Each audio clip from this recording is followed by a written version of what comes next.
far, far away. This is the Legacy of Star Wars podcast presented by Fandom Empire. I am your host, Johnny B, and it's truly a pleasure to be here with you guys on this fine day, evening, night, whenever you're watching this, wherever you are around the globe or, I guess, galaxy, if we happen to reach that far. Who knows? All right, we got a really, we got another fun show in store for you guys. I say that every week, and every week we keep having fun. So, I probably won't say that as often anymore. But, yes, just like as tends to happen when we're putting our show notes together, the world of Star Wars decided to do a day of dump and change our show notes 12 hours before the show is set to go live. So, par for the course, I guess. We've been doing this long enough. Roll with the punches and all. So, we have a lot of cool stuff to talk about tonight. Of course, tonight's game of the week, as chosen by Randy. It was Shawn this week.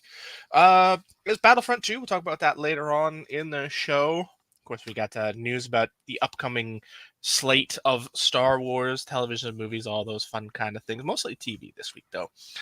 And we got some other stuff to talk about.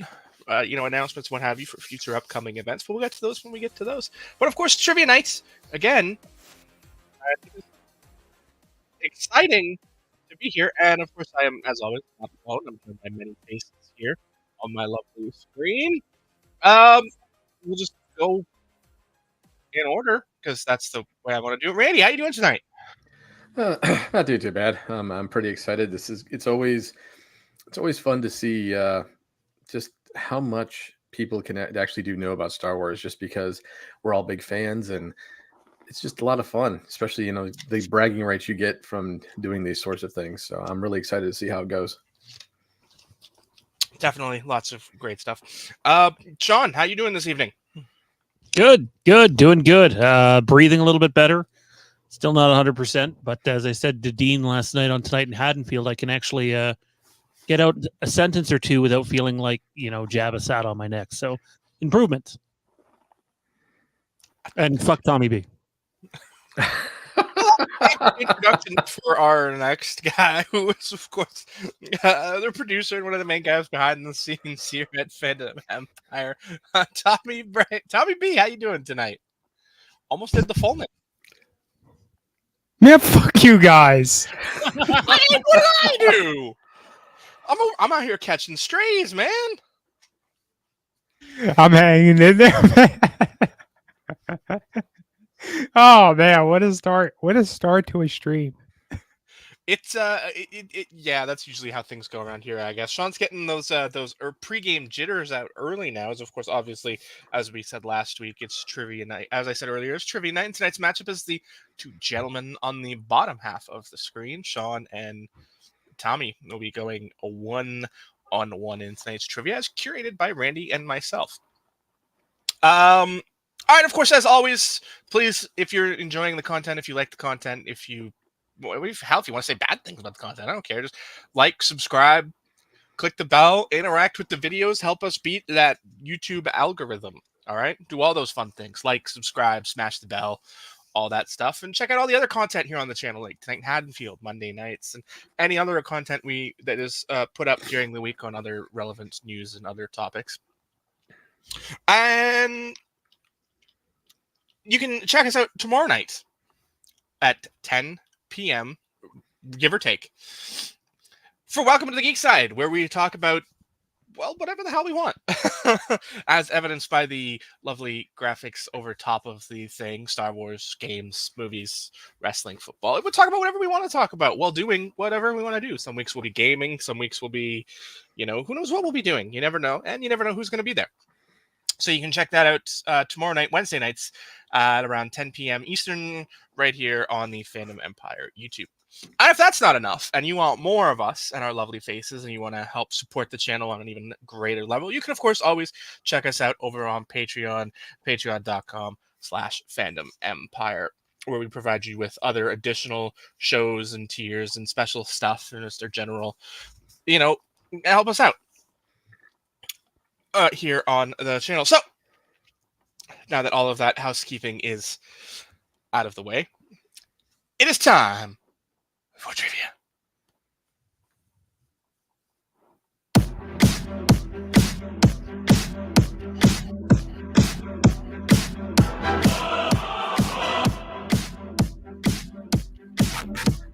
the look on Johnny's face is priceless right now.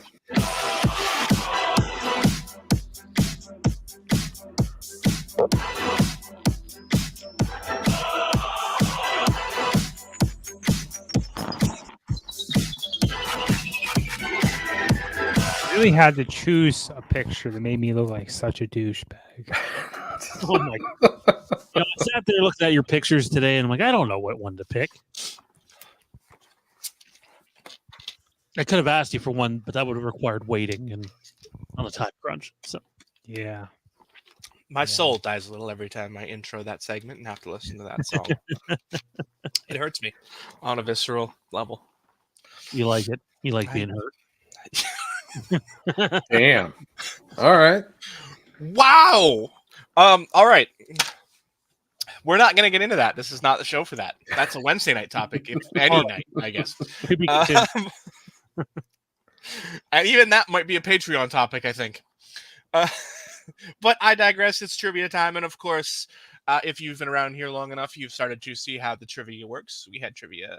This is our third trivia matchup. So every wheel is a wheel round. Each question, about 20 seconds to answer the question, assuming we start the timer immediately, which sometimes we do. Sometimes you get a few seconds grace, but 20 seconds. In round one, everyone gets the same questions. Each question is worth 1 point. Both competitors can mutually agree to veto the category once, choose to spin again. If they choose to spin again, whatever the wheel lands on is the category you get, even if it is the category you just vetoed. Them's the risks.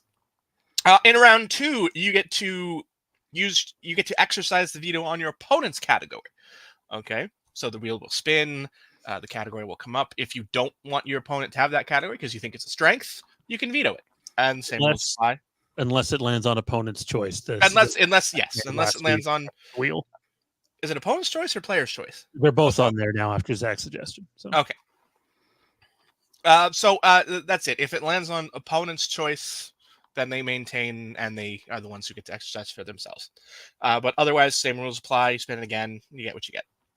Round three is the Pazak round, in which you can bet up to 3 points or as little as 0, depending on how many points you have. Of course, you have to have that number of points in the bank. So if you have 1 point, you can only bet 1 point, and so on and so forth, up to 3 points. And you bet prior to the wheel spin. So unlike Jeopardy, you don't get the advantage of knowing the category prior to betting. So the wheel spin, of course, will determine the question or the category that the question is in, and the veto goes to the leader at the time of the spin. Okay, so it's as simple as that. If you're on top of the leaderboard and you don't like the category, you can choose to veto it. But again, you only get 1 per round. This looks pretty complicated. And in the final round, and of course, it is true or false, where 7 questions will be worth 1 point. Okay. Now, as we said, since obviously Shawn is competing in trivia this week, he did not curate the questions. Randy and myself did. We were each we mutually decided on which categories we each would get. I had 3 categories. He had 4. And we both worked on the true or false round. So we have, at minimum, 10 questions per category. So if we do end up needing tiebreaker questions, we have them. All right. It is time for round number 1. So, producer Shawn, spin that wheel. Oh, I'm nervous. We also have music. We do.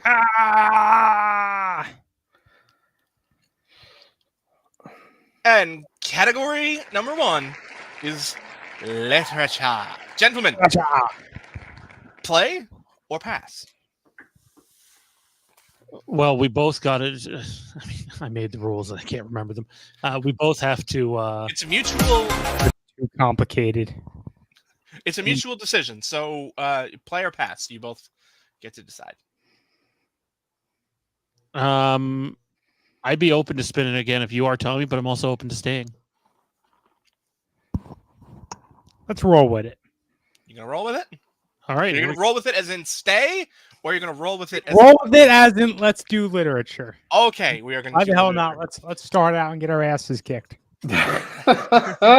So, and for literature, we turn the board over to Randy. This is your category.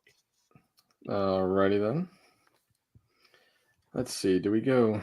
Let's start off with something a little something here. Okay. But So before we start, to maintain simplicity, Randy, whichever one of us isn't asking the questions, we'll keep the time. all right. So it's a little simpler for the person asking the questions. You don't have to worry about the time. And don't forget, you have you don't. Never mind. That's round 2. Continue. Okay. So for the first question, what was the last series made before Disney bought Lucasfilm?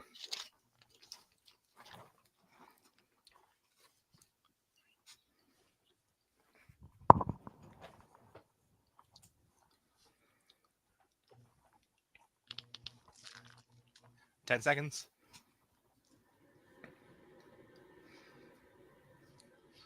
5, 4, 3, 2, 1. Time is up. Answers up, gentlemen. Tommi says Fate of the Jedi, and Shawn says your green screen technology is not working. You may have to read that off because your green screen, your background is not helping. Fate of the Jedi. Fate of the Jedi is correct. Come to me first on the questions, then. All right. That is point for both. Yay. Just so you know, I'm not cheating. I would hope not. I believe you. I guess give me a second here. I was grossly unprepared. I didn't think of keeping score. That's important. It is important. I'll send pictures. Just let me know when you're ready. Good to go. G2G. Good. All right. It's 1 point each. It's not hard to keep track of that one. What year did the EU become Legends?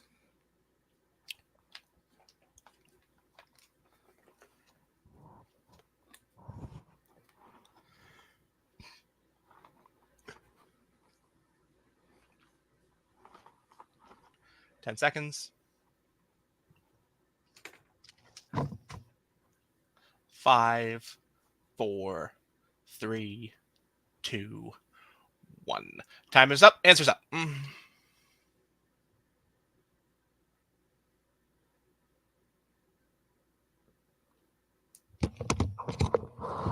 right. Time is I up. had 2013. I sent it in the chat. I put 2011. Randy? So the answer is 2014. 2014. Gotcha. No points for anyone. I don't know if that's correct. I didn't do this question, so I have no I idea. looked it up online. I didn't sit there and just. It happened when I was in high school, when I graduated high school in 2013. They didn't erase. Online is wrong. They didn't erase Legends as soon as they bought the property. It took Okay. So Okay. The purchase was also 2012, so which you is were why I fine guess either way. 2013. Yeah. Okay, let's go with something different. In a lot of Question? years, I'm getting old. What are the Sith cultists chanting in Shadow of the Sith?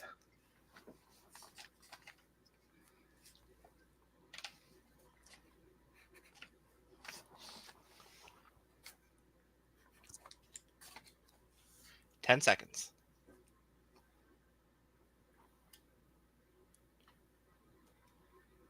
5, 4, 3, 2, 1. Time is up. Answers up. I got nothing.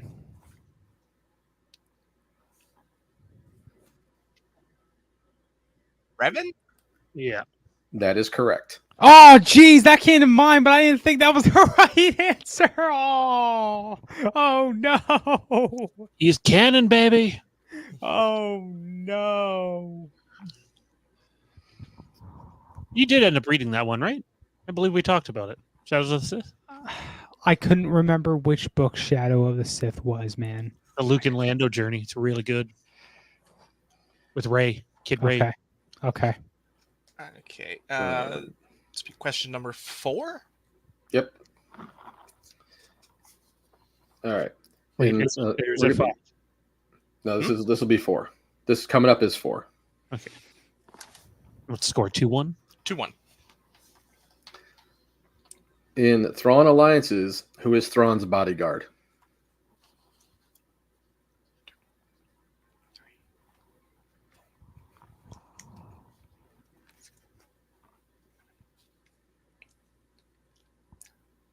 Ten seconds.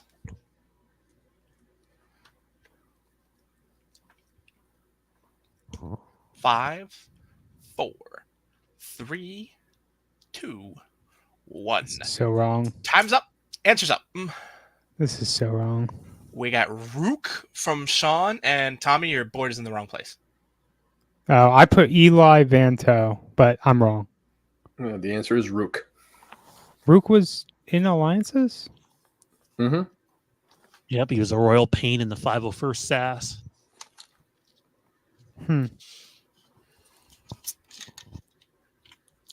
And here we go. Final question of the first round. All right. We'll do this one. How did Mara Jade die in Sacrifice?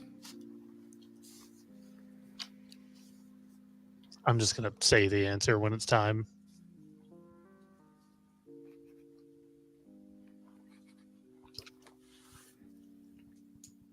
Ten seconds.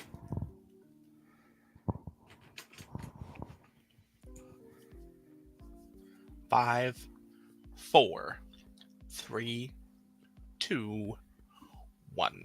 Time is up. Answers up. She was poisoned by her nephew, Jason Solo. She was killed by Kaitis, but she was poisoned. The question was how, not by whom, Tommy. Yeah. I actually never read that book, so I forgot. I just read it on Wikipedia at some point. Fair. All right, that concludes round number 1. And at the end of round number 1, Shawn has a commanding lead, 4-1. 4-1. It is now time for round number 2, which introduces our first wrinkle. That wrinkle is multiple choice. There are 4 questions in this round. Each question is worth 2 points. 1 point if you use multiple choice, and you can only use multiple choice on 3 of the 4 questions. So, Shawn, you're currently in the lead, so you get the choice. Do you want to go first, or do you want to go second?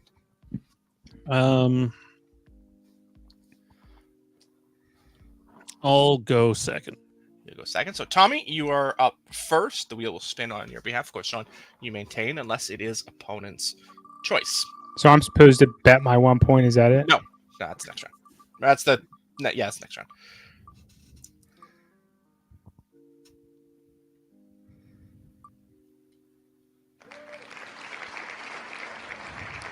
Let's spin again. We'll spin again.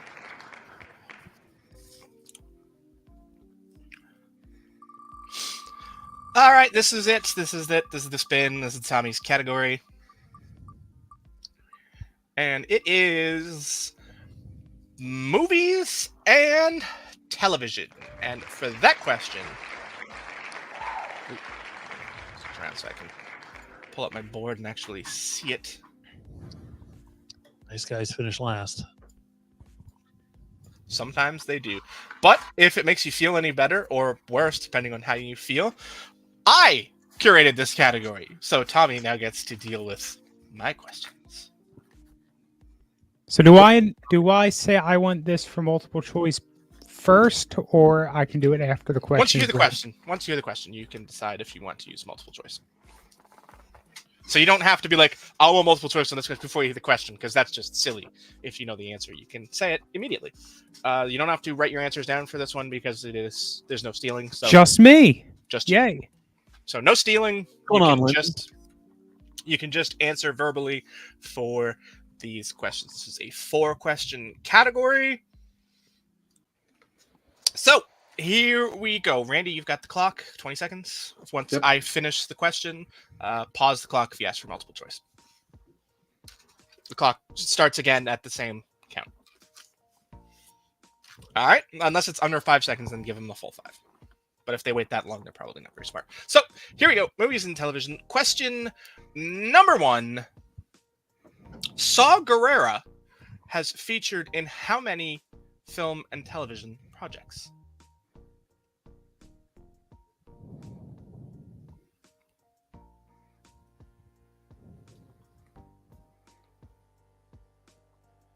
Four. 10 seconds. 4? That is incorrect. Damn. The correct answer is 5. I missed one. So we had Clone Wars, Yes. Rebels, Yes. Bad Batch, Yes. Rogue One. Andor. He's in Andor? Yeah. Well, I've only watched Andor once. I guess I forgot about that. He has a credited appearance in Andor as the character Saw Gerrera. That is no points for Tommy on that one. I don't know if multiple choice would have helped you on that one either. No. All right. Question number 2. Who is the first humanoid character seen on screen in Empire Strikes Back?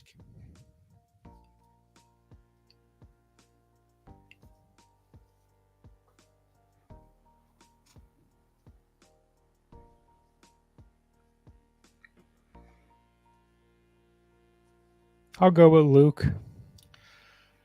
For 2 points, that is correct. Luke riding a Tauntaun is the first character seen after seeing the probe droid, or the Viper droid. I think it's Viper? I think that one's a Viper droid. He's the first named character to be seen, named human character to be seen in Empire Strikes Back. All right, question number 3. C-3PO is fluent in how many languages? I'll take multiple choice. All right, is it A, over 3 billion, B, over 6 million, or C, over 1 trillion?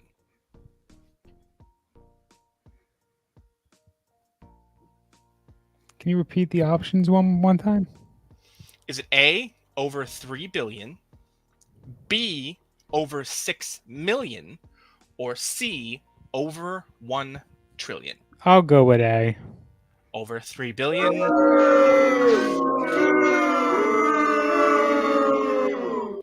Is incorrect. The answer Damn. is B, over 6 million. C-3PO is fluent in over 6 million languages. That's just a number. Oof. That's why I differentiated on the number. So it'd be like, you didn't just it make was it like million? 600,000, 6 million. Yeah. So it's like, is it billion, million, or trillion? And then you Okay. can just figure out which one it is. So you don't so much have to worry about the numbers, just the quantity. And since it's over, I guess technically any number, any choice could be theoretically correct, since we don't know the accurate count. But he specifically says I'm fluent in over 6 million languages, so that's the number. So I think All right. I had one more question. You have one. Yeah, you have one more question, and of course you have multiple choice on the board because you didn't use it on either of your first 2 questions. You're the first person who's going to bank multiple choices for intelligence reasons, I guess. All right. Ain't very intelligent if I'm getting them wrong. You're close. Even the ones you've gotten wrong, you've been close on. Whereas the one you got wrong, you were close on. You were off by 1. That's a rough one. All right. Question number 4, your final question in the category of movies and television. I'm going to skip that one because I put that down in the wrong question, in the wrong category. That should be a behind-the-scenes question, not a movies and TV question. Although technically, I guess it could be both, but I'll skip it to an actual question that it relates to the movies and television. Question number 4: the caretakers of Ahch-To are what species?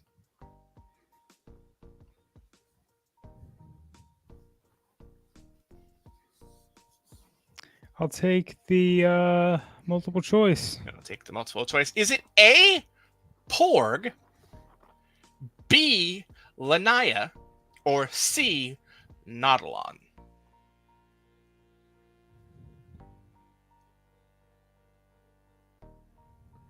Five. Let's go with Four. C. It was C. Tommy, you have chosen Nautilon. And that is not a correct answer. Ma! The answer is B, Lanaya. The Lanaya are the caretakers. of What Aqua. was Nautilon? What was that? Nautilon are another species entirely. And what are they from?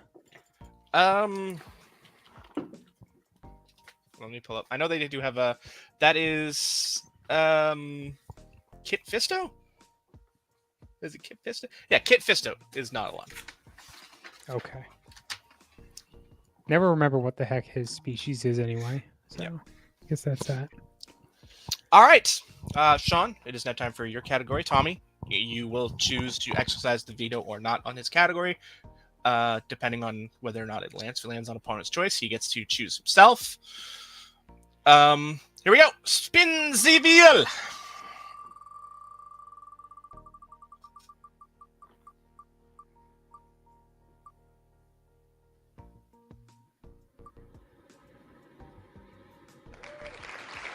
You can go ahead and spin it again.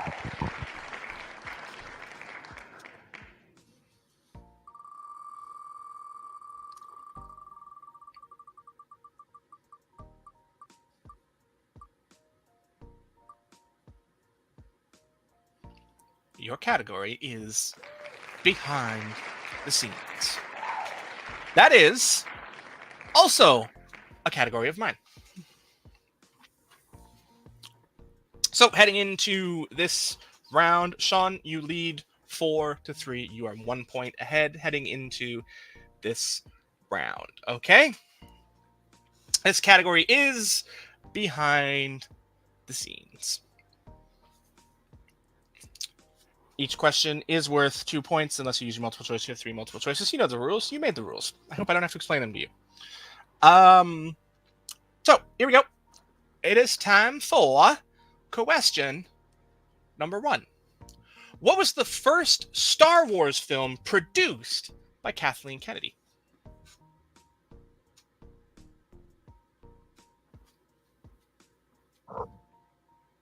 The Force Awakens. That is correct for 2 points. All right, question number 2. Prior to Kathleen Kennedy, who produced the most Star Wars films?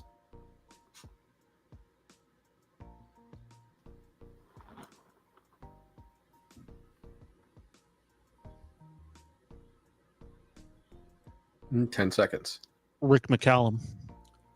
That is correct for 2 points. All right. Question number. You're making me wonder whether or not I made these hard enough now. So you're setting a bar that is very dangerous for future categories that I curate. Because I thought some of these were difficult, but I guess not. All right. Question number 3.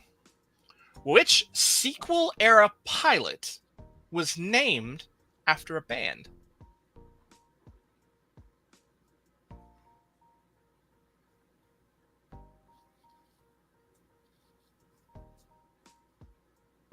Ten seconds. Snap Wexley. That is incorrect. It is Ello Asti, who is named after I think it's Raging. Who the hell is Ello Asti? I It's thought so. Hello Nasty by the Beastie Boys. Yes. Yes. No, who's the character? He I don't is think one of. multiple choice would help me there. No. It might have, but you might have suckered into the trap. I've never heard that one either, so that's cool. Ello Asti is named after. Obviously, Randy knew that one. He's now wishing, crap, I wish I'd have got that question. Because he had it right away. Although, now granted, he has seen my questions, so he could just be looking at the sheet for all I know. No, I heard about that with behind the scenes stuff. He with that. knew the band, though. And that's not in my sheet. All right. All right, I'm going to jump around my board a little bit here to find one I like. I'm going to mark off the ones I've used so I don't use them again in the future. Okay. Question number 4, your final question. And you, again, will be banking multiple choices because you still have 2 multiple choice questions on the board. Obviously, you can't carry them into the next round. So, question number 4. Ralph McQuarrie used which major motion picture as inspiration for the Mos Eisley Cantina?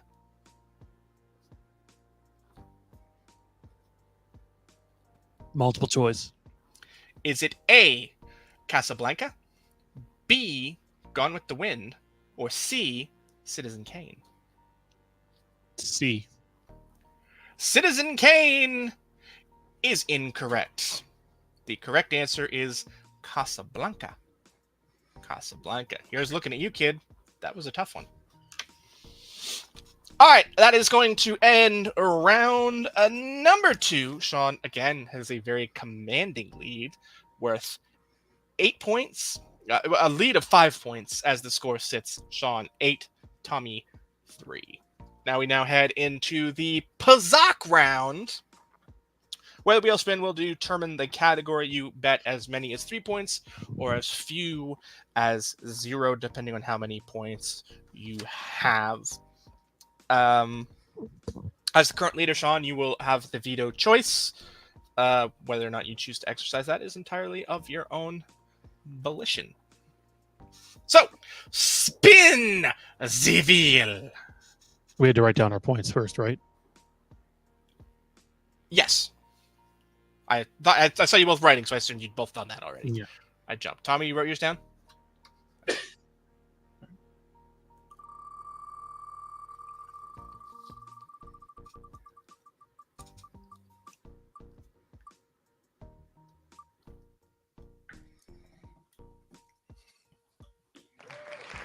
Board really wanted a Randy question, I guess. That quarter was all you. I'm going to veto.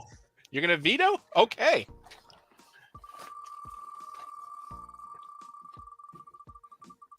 It's because he hasn't seen most of it. Nah, Jake. Well, your veto has been overruled. The board says, we will be animated, and you will like it. Actually, you know what, Tommy? Before he goes here, I watched a couple of episodes of Star Wars Vision Season 2 last week with Jensen. Dude, I'm not going to lie to you, man. Even Vision Season 2 did not hold my attention. I have not gotten through the whole thing. I had never seen a single Visions episode, and the one I picked was actually really good. It was about fugitive Force users on the run. It was cool. I really enjoyed Season 1. Season 2, I've had a tougher time with. I watched a few episodes upon release, never finished it. I'll go back to it at some point. But anyway, that's not what we're here to talk about. We're here to kick your ass. Let's go. All right, Randy, I hope you chose a juicy one from this category. I got a couple here that are going to be real interesting, but I think I'm going to go with this one. Are we supposed to show our points first, or no? We'll do the answers and then we'll ask for points. So it's not All you right. know, but the audience won't know. Randy and I won't even know until we get to the actual reveal. Randy? So, alongside Fives, who becomes an ARC Trooper at the end of the episode ARC Troopers?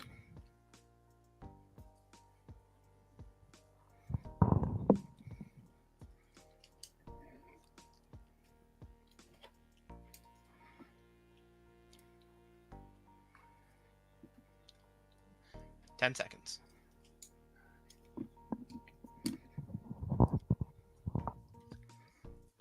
5, 4, 3, 2, 1. Time is up. Answers up. Echo. Tommi says Jesse. Echo is the correct answer. darn? Gentlemen, how many points were wagered? All of them. Tommi bet 3. Shawn bet 2. Shawn now leads 6-0. 10-0. Oh, I mathed incorrectly there. I negative, not positive. Oopsie daisy. I don't have any points to bet, so I guess I lose. Well, Yes. that is The you, match you is do still- lose, but that's more because the number of questions in the true or false round is insurmountable for you to reach 10 points.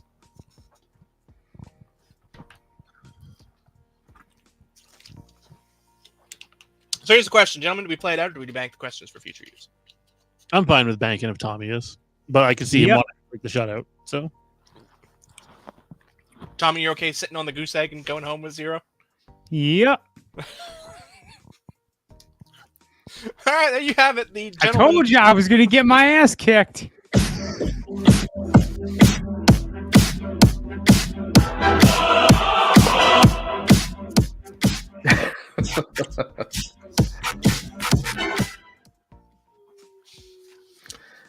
Well, that was a painful round for Tommy B.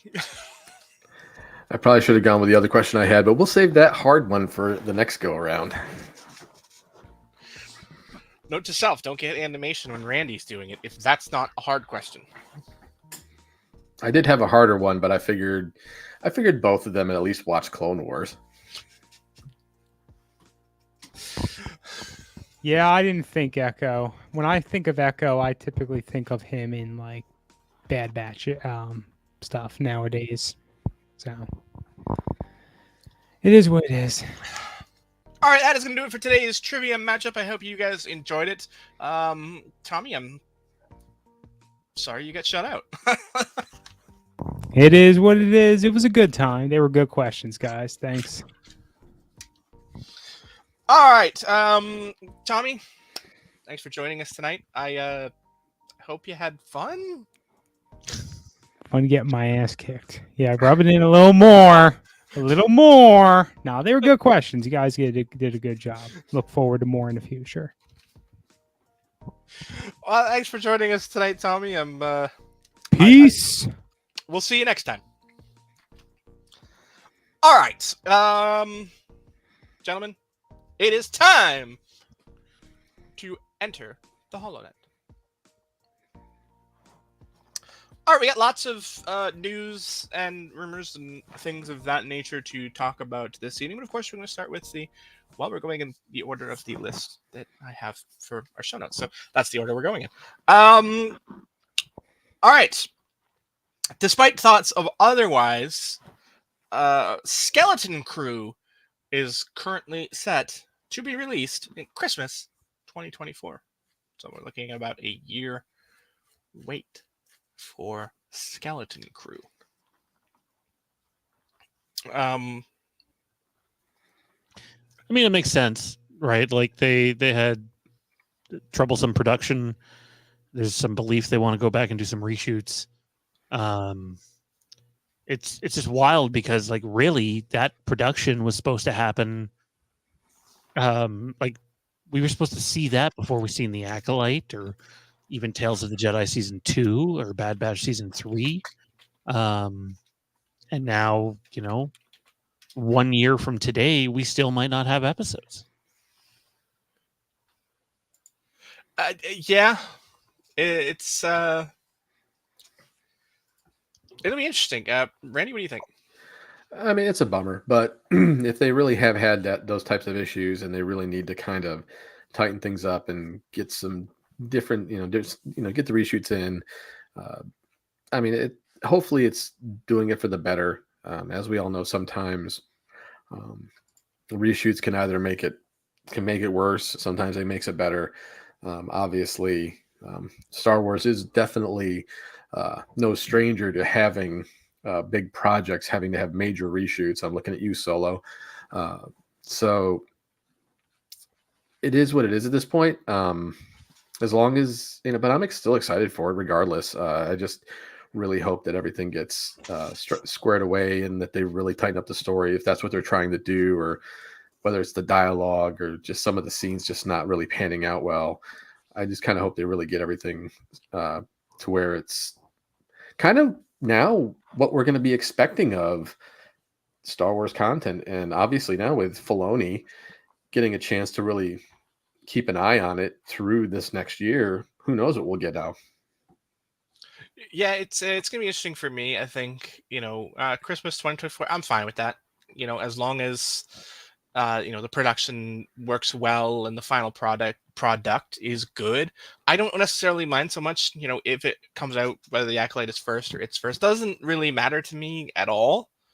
Because we have had such a dearth of content. We're just we're barely removed from Ahsoka at this point, and that leaves Acolyte, I think, is still on pace for May.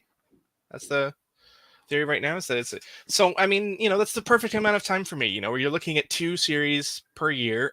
I'm fine with that. I'm perfectly fine with that because it gives us time to breathe and digest in between series. That's a big pain in the tuchus for me for some of these projects. For a while there, it was like as soon as you finished one, it was right on to the next one.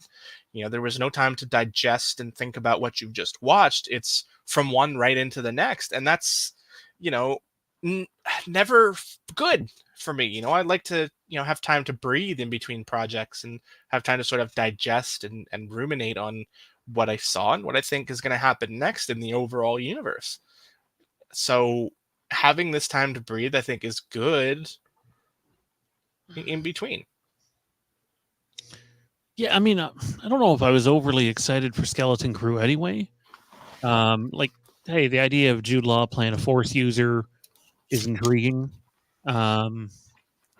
But outside of that, like, unless they're going to follow up on, anything that we've seen in Ahsoka or Mando 3, I just, I don't know. It's just kind of there. Like, we get it when we get it, and hopefully I enjoy it is kind of where I'm at with that one.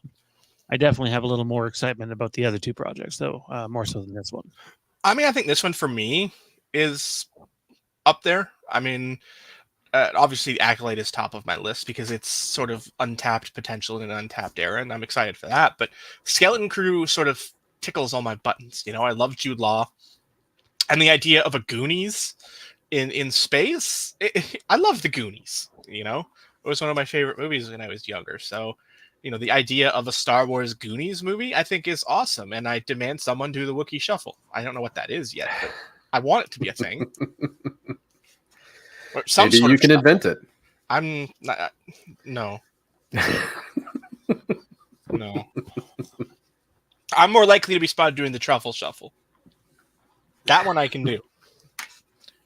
But I'm excited for it. I think it's going to be fun. It's pointing towards it being a good series, and I'm excited for it, even if I have to wait until, next Christmas to see it. I'm fine with that. Like I've said, I've been around long enough. I am a fan of BBC series television, so I can wait. I'm patient.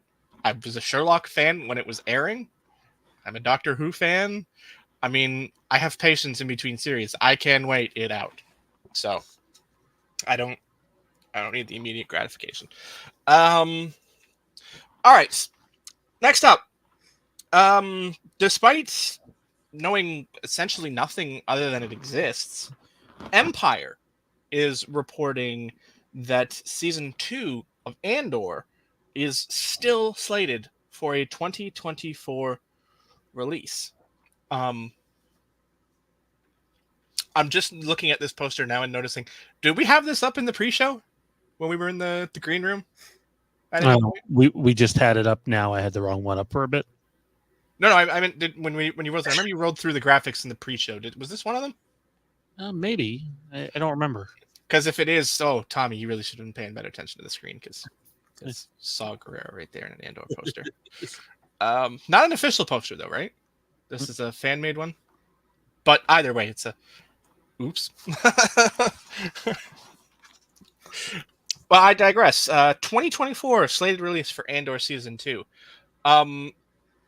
So we know we have the Acolyte in May, and now it looks like Skeleton Crew Christmas.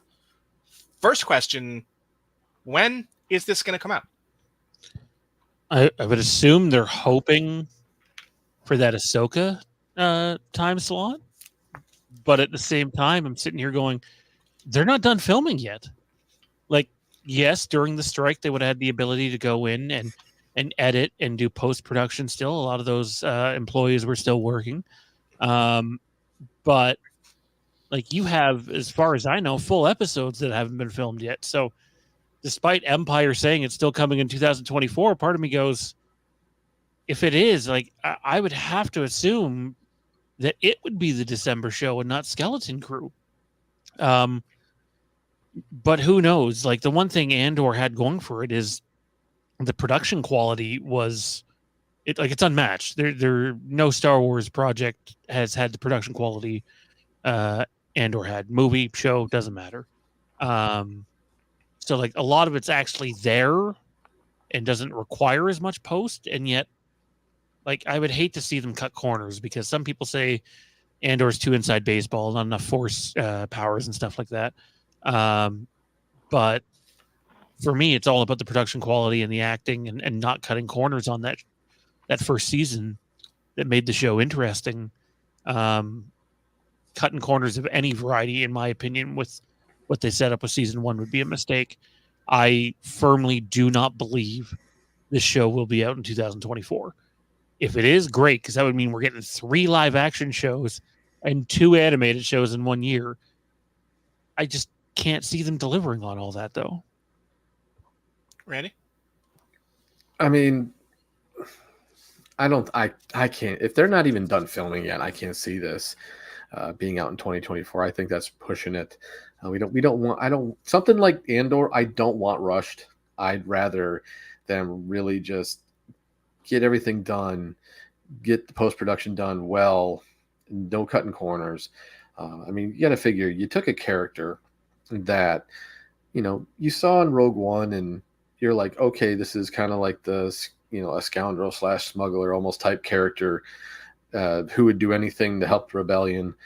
But with this, and it really, I was like, whatever. When I heard about the season 1, but after watching season 1, I was invested in this character. Like they did such a great job of telling his story and making me care. And I would hate for them to go into season 2 and rush it. There's no reason for that. You've got all the time in the world. Finish it. Take your time.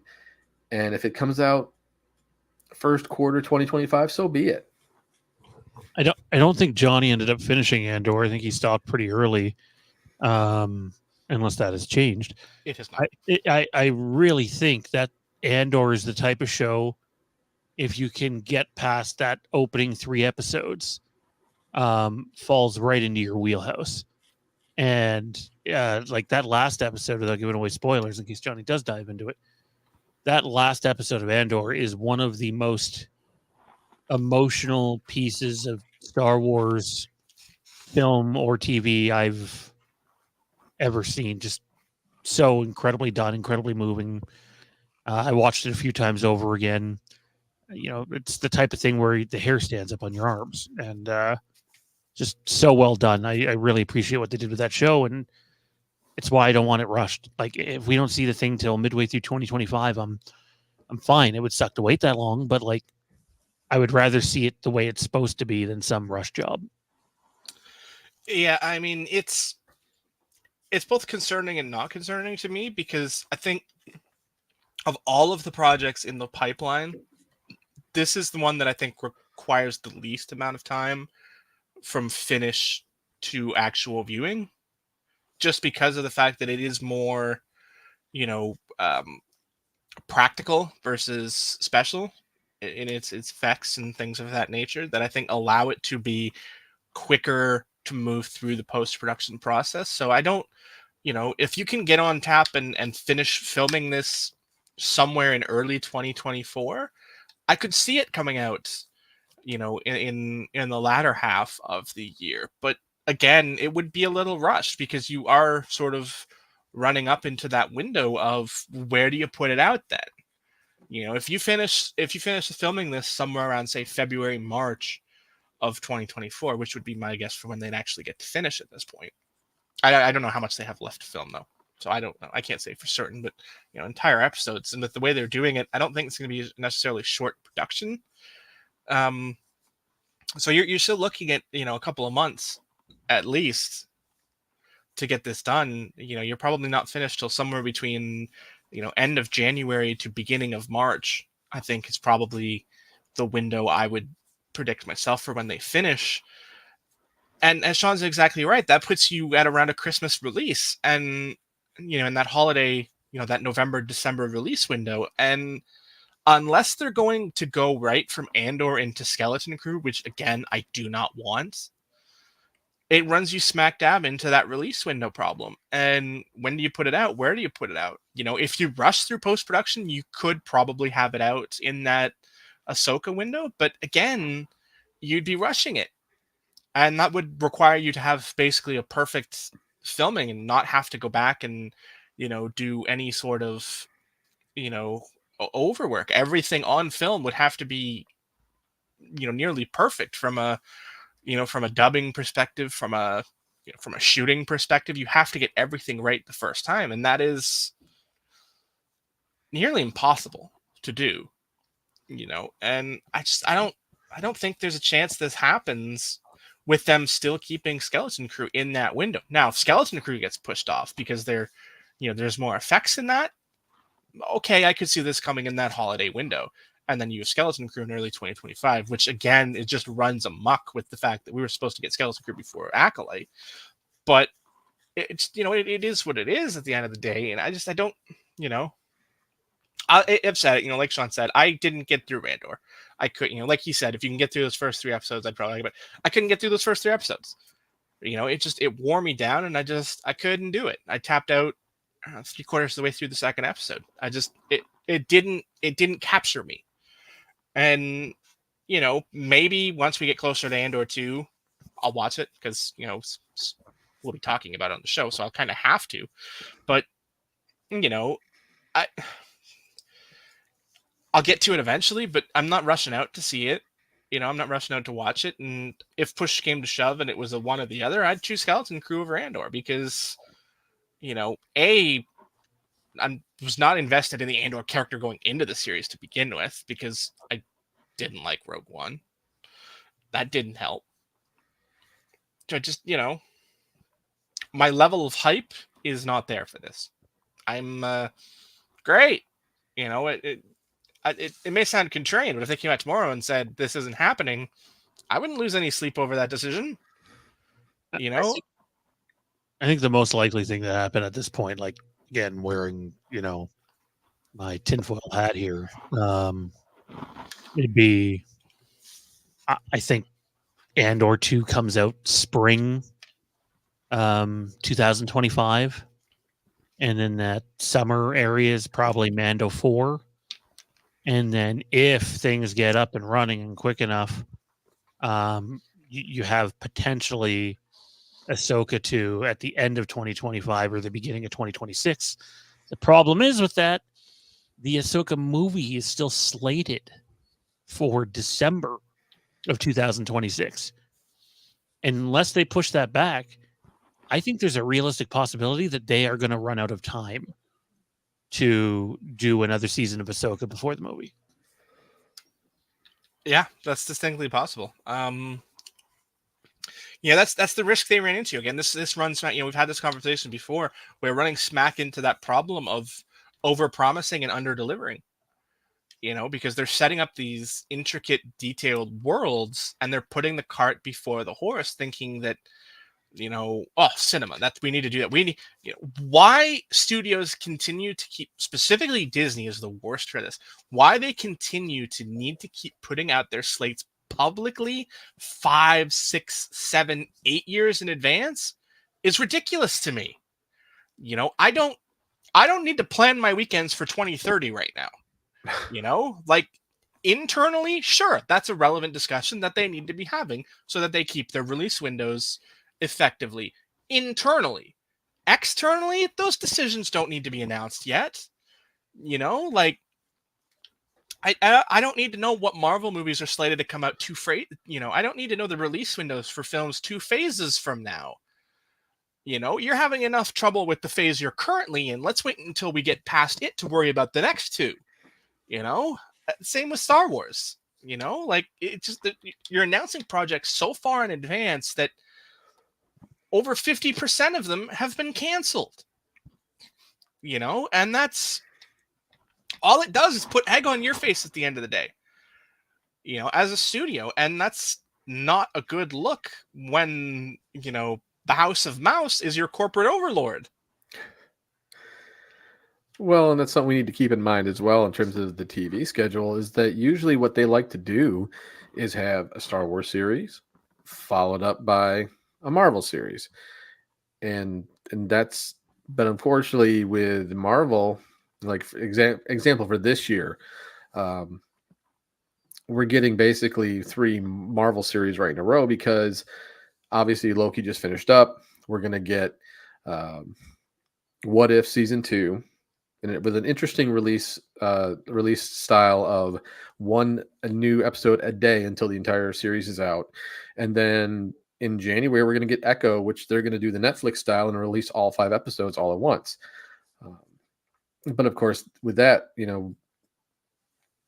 because of the writer's strike, because of the SAG-AFTRA strike, it probably pushed a lot of projects to the point of where it messed up their release schedule, which obviously we're seeing now. And that's why there's just so much we don't know what's really going to happen. Obviously, we can speculate all we want. For us, for Star Wars, at this point, as long as they take their time, as long as it's good, a nice tight script, a good, solid story, and that they actually don't cut corners like they did with Obi-Wan in terms of production value, I think we're in for some really good Star Wars content coming down the road, regardless of whether it's 2 or 3 in 2024 or stuff getting pushed to 2025. Yeah. Okay. We're done the Andor. So let's move to the last topic, and it is that the 2024 marketing focus for Disney Plus is slated to be The Acolyte. Surprised? Not surprised? What do you think? Well, the way it was put on Making Star Wars show was that it is not just like the biggest Star Wars project that'll be out next year, but far and away the biggest Disney Plus project that will be out next year. And like, we're talking movie level marketing apparently coming for that show. And I thought that you kind of hit the nail on the head earlier without even really intending to, or maybe you did intend to, is it's a new era. It's fresh ground for the casual audience who hasn't been reading the High Republic. So if you were going to do the movie level marketing and have soda cups with characters on it and whatever else, this is probably the project that you need to do that for. And the fact that, comparisons have been thrown out to Game of Thrones and some other series that are out there, it's obviously that's heavy praise, but like, this is the project that I'm most excited for. The little we've seen of it looks fantastic, but this really, and we don't know how it's going to turn out. This project has the ability to change the landscape of Star Wars moving forward. If it's not received well, it's still probably a high quality show. If it's lukewarm, cool. Maybe we'll do more. If it's a hit, though, with the marketing behind it and apparently the level of production quality and the story that it tells, then all of a sudden you have this new thing that's unearthed, because you already have plans for the Rey movie, the Filoni movie, which I think there's a chance it might become 2 movies, the Mangold movie, Taika Waititi, if he ever does his thing, I highly doubt it. You have all these series planned too, but what happens if this becomes the thing? Like, you just don't know until after it comes out. Then like you potentially have to, change your course. Yeah. I mean, like, I think you hit something special there when you said, you never know what's going to take off until it does. I mean, we'll go back to the beginning of The Mandalorian. I mean, who had Grogu sweeping the zeitgeist? Like, that's a thing that just happened. You couldn't turn your head without running into a baby Yoda, And that Disney was was so unprepared for it that there was like no merchandise out even by Christmas time. I think that's something that hopefully they've learned from. They won't make that mistake again. They'll be prepared, because if there's one thing Star Wars has always been good at, is merchandising.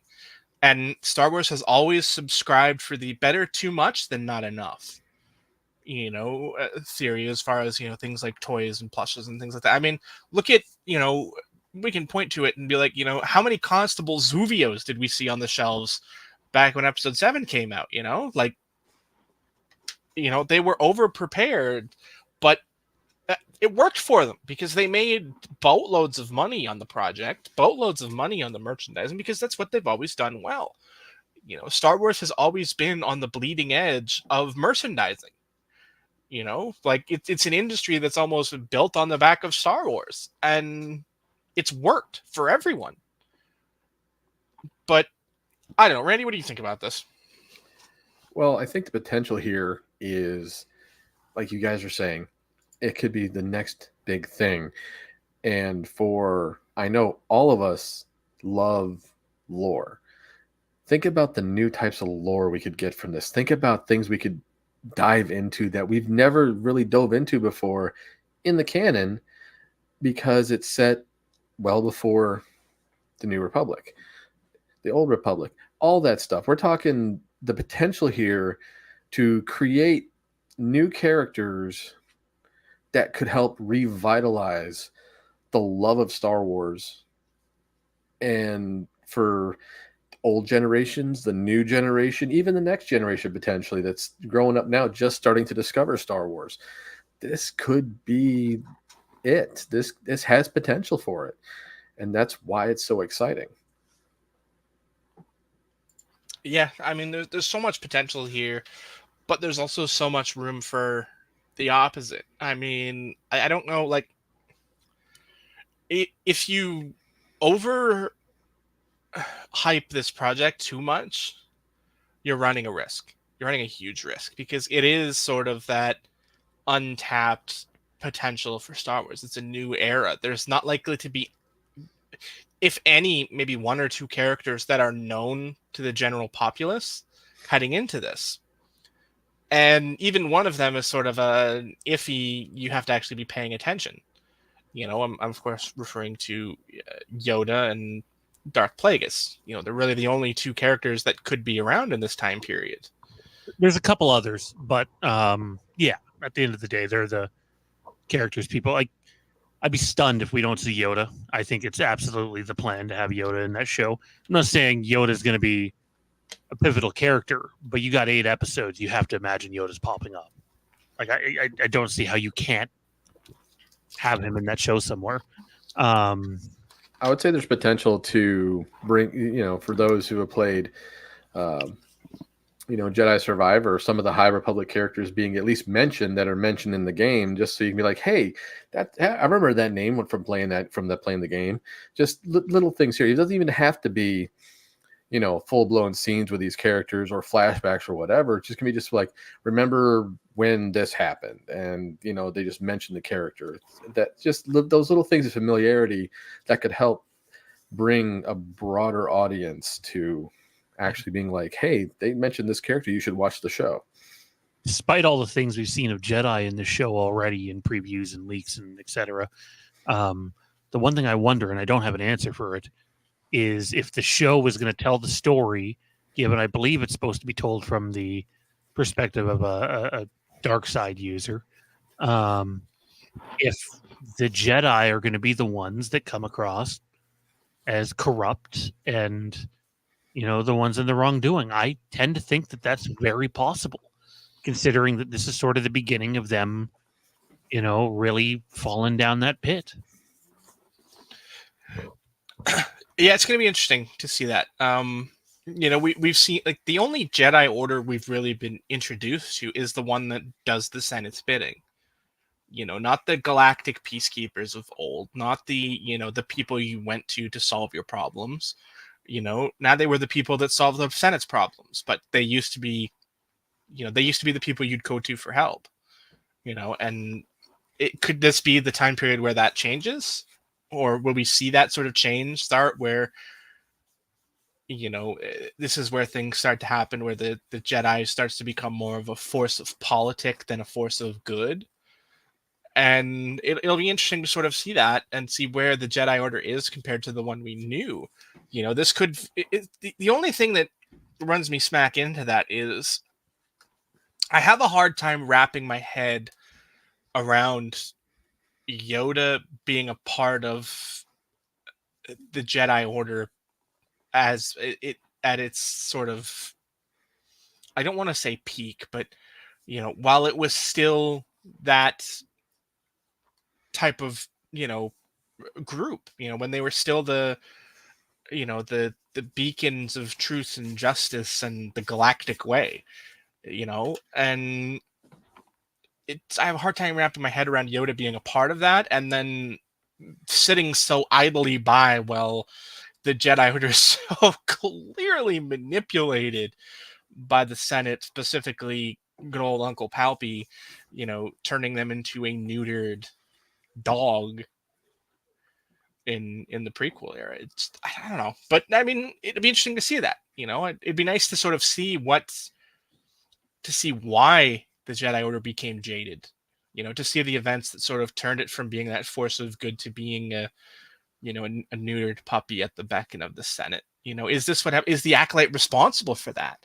Like were they a Jedi who fell and sort of ruined the Order as we know it through their actions?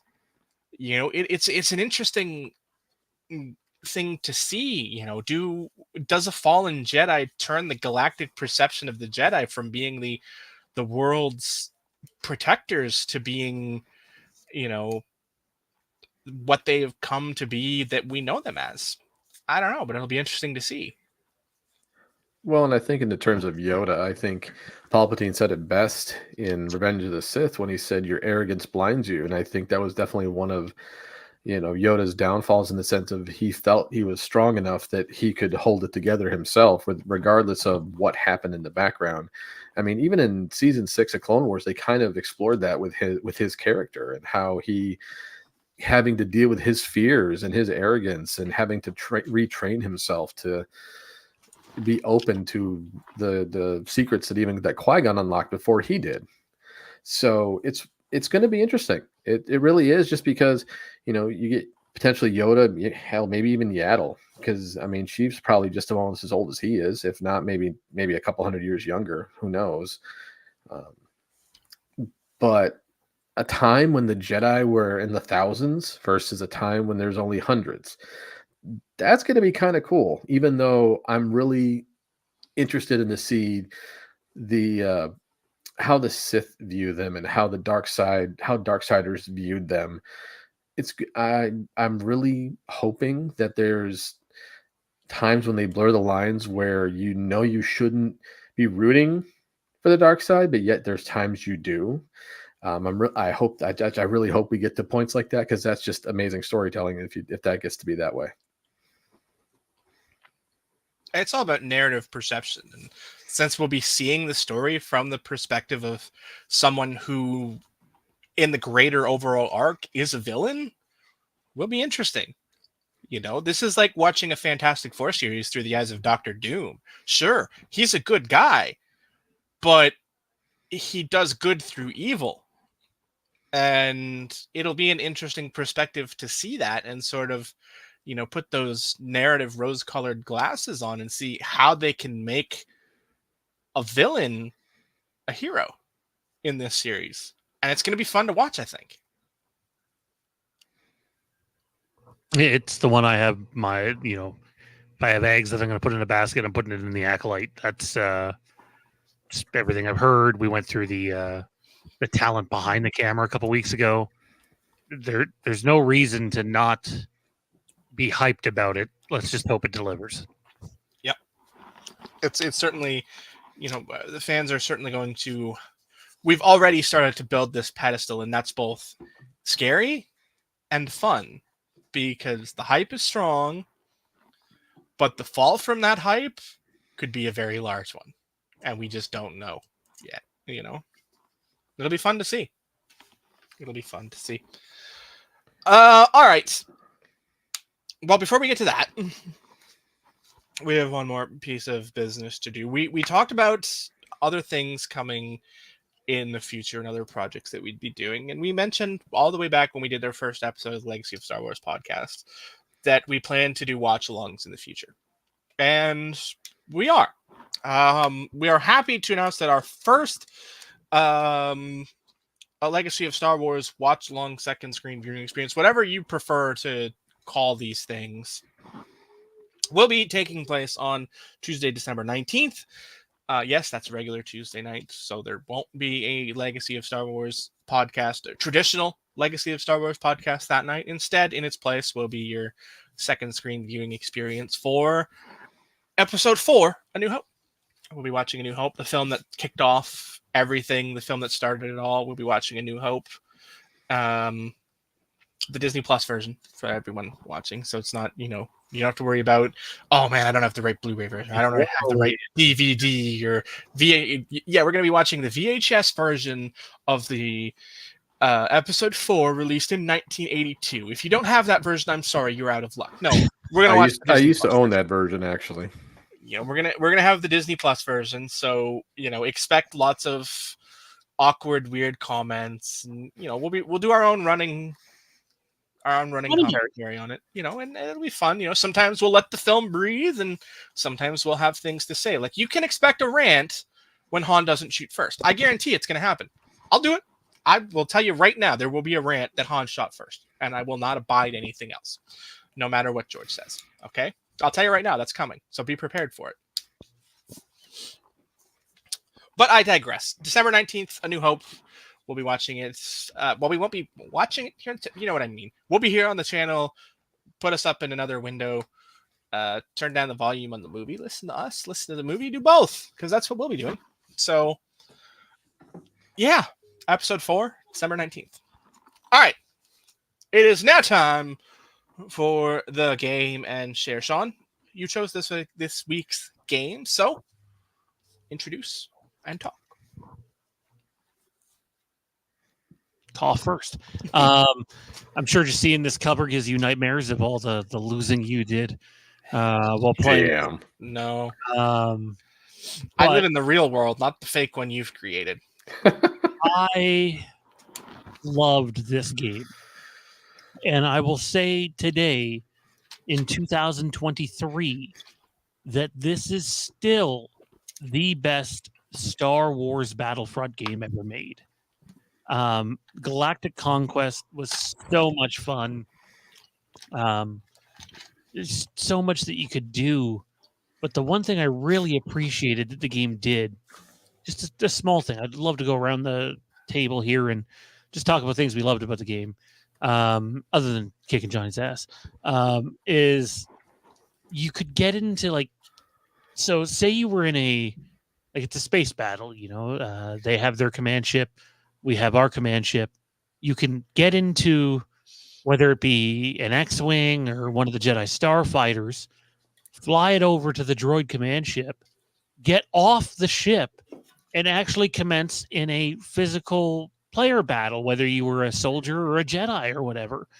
And the fact that you were having aerial combat happen at the same time as ground combat, and that the two interacted with one another without there being like a cinematic that divides it up or whatever, kind of like in Battlefront 2, the new one. It just, that to me was so surreal back then. It was so immersive. The game just delivers so much quality. I can't tell you how many times Johnny and I would go to Mustafar and just set it up so that we basically get to be the hero characters for the entire map.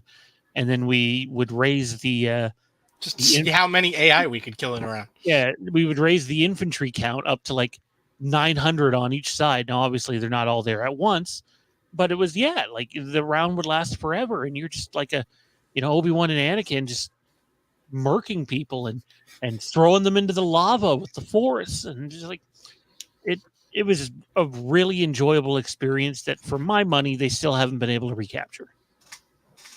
Ready? So I wasn't fortunate enough to get to play this with anyone. So it was usually just myself. Obviously I played through the entire campaign and did a lot of Galactic Conquest. I really enjoy space battles. That's one of the things that I always loved about Star Wars. That was what kind of sucked me in as a kid, just watching the whole trench run and flying in an X-wing. So being able to fly ships in this was something that really just I always enjoyed. I would just fly around and just take out targets left and right. And eventually I would finally get on the command ship and do what I needed to do. But I was just having too much fun flying. It was, and to this day, when it comes to any Star Wars game, as long as I get the opportunity to fly in a starship and blow shit up, I'm usually pretty happy with that. So, yeah, that was probably the most enjoyable thing for me for this. Obviously, I loved being able to use the Jedi in and on ground war stuff, and it was just overall fun. It was one of those things where you got to live out your dreams of being the hero of the Republic, so to speak. Yeah, I mean, I think Shawn hit it on the head for most of what he said. Obviously, I take great umbrage with his memories as far as whipping my ass, because that's not how it occurred. He is, in fact, wrong and has it backwards. But, I digress. I say that, he says that. Nobody knows the truth except those that watch the games, and none of them are here to tell us the truth, because they would agree with me, not him. But I digress on that point, but say that everything else he said was right. For a game that came out nearly 20 years ago, was so seamless in its production of certain things that have come nowhere close to being tapped. On a PlayStation 2 or an Xbox, you could seamlessly go from Trooper to X-Wing to Trooper. Seamlessly, with no, like he said, no cutscenes, no delineation, no graphic change. You literally had to land your ship inside the other command ship and commence trying to destroy it from the inside, all the while dealing with other enemies spawning in and around you, and all those other, it was so much fun. It was so intricate and so detailed and so seamless that it wasn't difficult that the 15, 16-year-old me playing this game, it's a bit more than that, but the teenage me playing this game loved it. Like, there was so much to it. There was so much you could do, from the space combat to the land combat to the heroes to the villains to the troopers to the ships to the piloting, all the way down to the Galactic Conquest, which is a mode that outside of an RTS games like Empire at War, you didn't have in Star Wars. You didn't have to try and outthink your opponents and outflank them in sort of that overarching general style. It just made it so much more fun. Plus you also had the dueling eras. You had both the galactic civil war with the Empire and the and the rebels, and then you had the clones, the Trade Federation and the Republic. You had so much that you look at some of these other games that have come out more recently, 20 years later, well, not 20 years later, 10 years later, and realize that they are a shadow of a game that came out in 2005. It's ridiculous to sit here and say that, to a degree, gaming reached its heights in the PS2 Xbox era, and yet for so many franchises it did. Like, it just,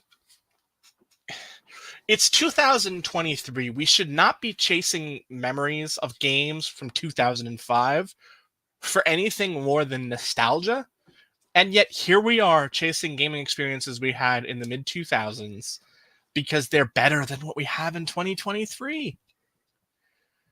And that's ridiculous.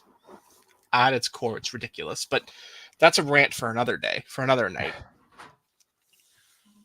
And I'll say that, what Shawn said, it's the memories, it's the nostalgia. You remember playing this game at all hours of the night with your friends, be they online, in person, what have you. This game sort of straddled that era where during the course of this game's lifespan, we went from having to be on a couch together playing the game to being able to be in our respective homes, playing, at all hours of the night, anytime we wanted to.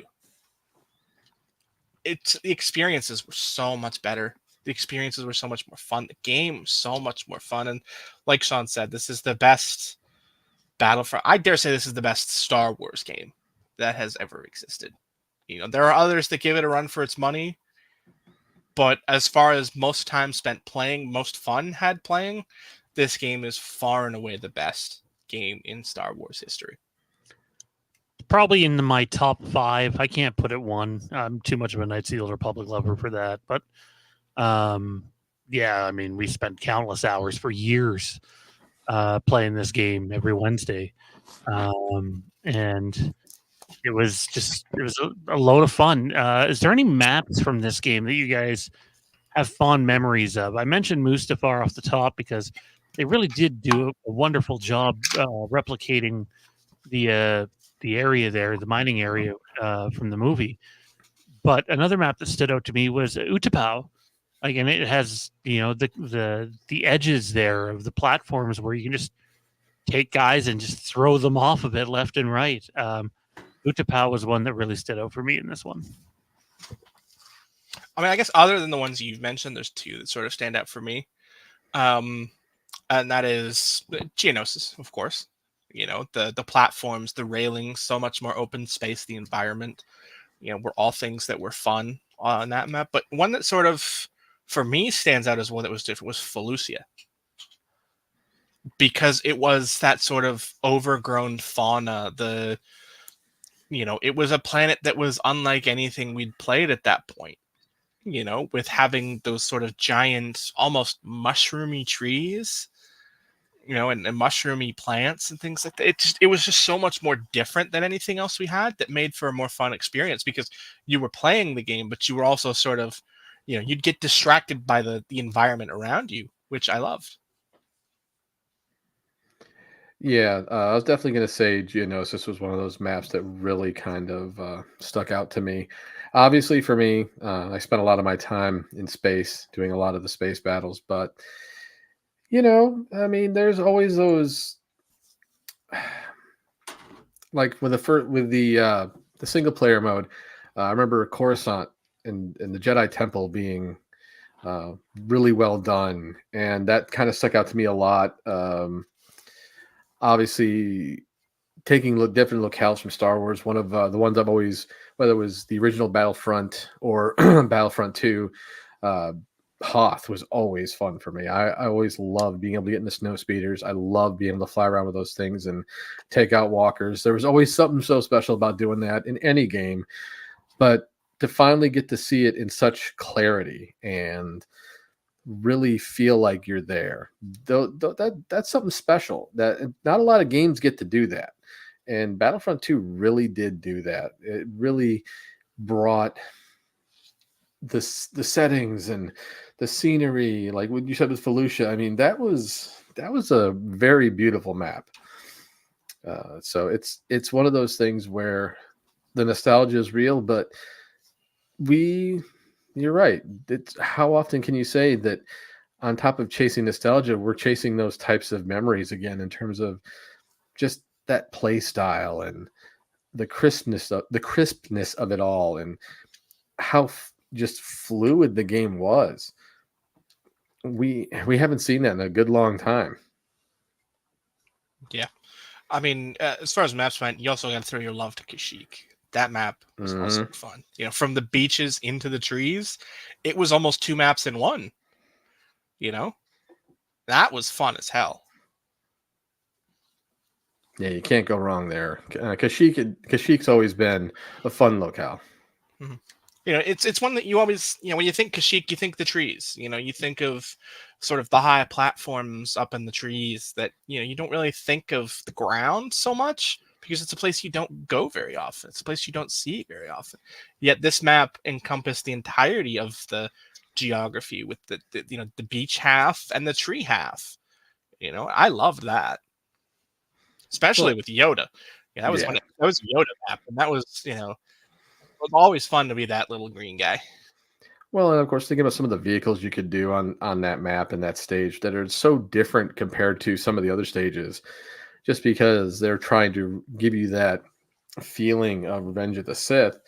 Uh, they're just things you got to see that you didn't see in Geonosis, especially like with on the droid side of things. So I always really appreciated that to get the opportunity to use some of those tanks and things like that.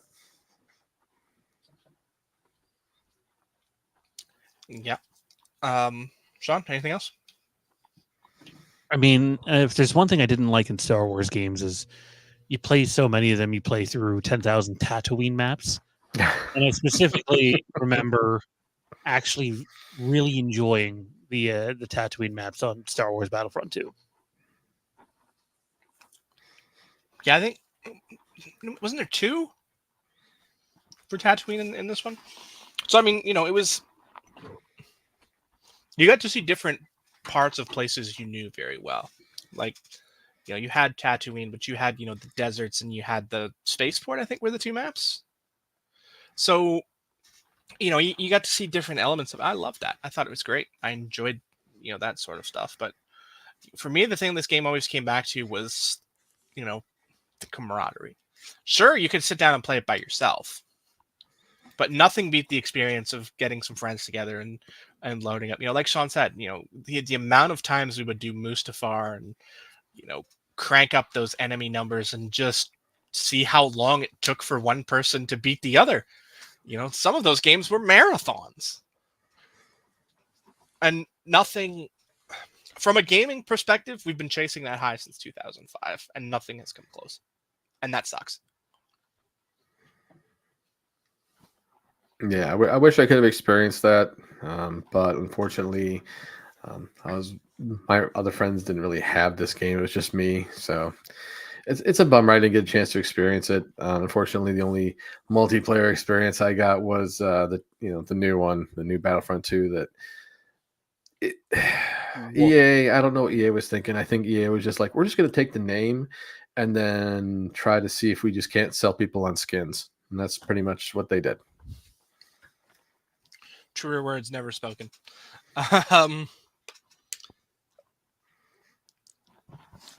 Okay. I'm sorry, I got distracted. I believe that puts you on deck. It does. I get distracted by a phone notification. Okay. I am torn on where to go with this next one because there's so many sort of options in front of me. But I think that after the discussion of the Acolyte today, I like the Untapped era's potential. So I think I'm going to take us back to an era that is not untapped, but relatively untapped. So I'm going to take us back to the Old Republic era. Now, immediately you're assuming, oh, he's going to pick Knights of the Old Republic. Well, no, I'm not. Oh, so then he's going to pick Knights of the Old Republic too, right? No, I'm not. I'm taking us back to the Old Republic. Period. I'm, of course, referring to the MMORPG, The Old Republic game. That's where we will be going for next week's episode. I would say, unless there's an abundance of news between now and then, and it seems to always be every Tuesday, that segment will take up a massive chunk of the show, which is fine. So, it's a game I love. I've played it. It seems like at least once a year I'll go back to it since it came out. I'll get a new subscription and have some fun, play the game. I love it. It's a great game. It's fun. And we'll talk about it more next week. I'm assuming we've all played it. I know Shawn has played with me. Randy, did you ever play it? Yeah, I'm trying to think how long ago it was the last time I played it. It's been quite a few years, but yeah, I think when the whole thing with Revan, then they introduced that was the last time I really played. Well, it's definitely so yeah. We'll talk about it next week. All right, folks, that's it. That's a wrap for this week's episode. I hope you guys watching, had fun. I certainly know I did. It was a great episode. I enjoyed it. We had lots to talk about, of course, trivia, where Shawn beat the stuffing out of poor Tommy B. That was 10-zip. We don't get shutouts very often in trivia around these here parts. So when they happen, you feel extra bad for the person who got waffle stomped. If you don't know what that is. Well, I think the categories really kind of threw a wrench into things too. It didn't help. It didn't help. It's all right. We hope you guys enjoyed this week's episode. If you did, of course, give us a like, click the subscribe button, smash the notification bell, comment, and help us defeat the YouTube algorithm. Don't forget to check out other content here on the channel, including Monday nights. Tonight, Haddonfield, Monday nights, 10 p.m. Eastern. Here on the channel, and Wednesday nights at around 10 p.m. Eastern, give or take, where we will welcome you to the geek side, and we'll talk about whatever we want to talk about. Game, who knows? Maybe who knows what we'll be gaming and what we'll be doing there.